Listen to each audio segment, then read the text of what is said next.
Marjory Stoneman Douglas was an icon who deserves to be remembered.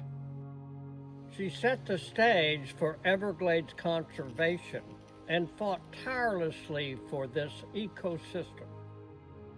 She passed down her legacy to the next generation, and it's all about we to protect the beautiful Everglades.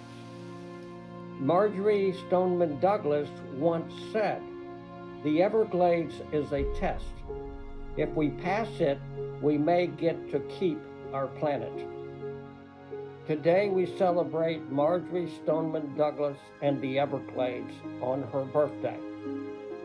She was a fierce advocate for the Everglades and its conservation.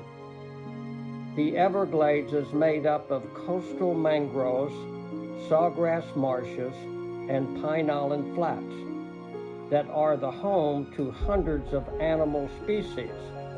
It is an international treasure and a World Heritage Site.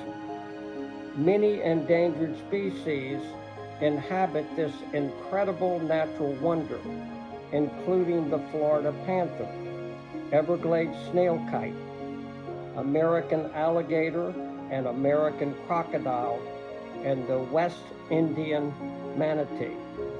Marjory Stoneman Douglas was well aware of the threat facing the Everglades and the need to protect this wilderness.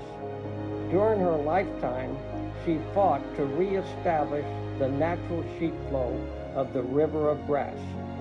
Modified water delivery is extremely important for the health of the Everglades. We have to move water past the obstacles that are blocking water from moving south and getting water that is built up in the central Everglades to Everglades National Park and Florida Bay.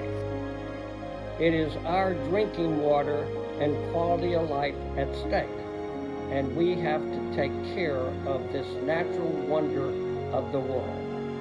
And long live the beautiful, majestic, and mysterious Everglades.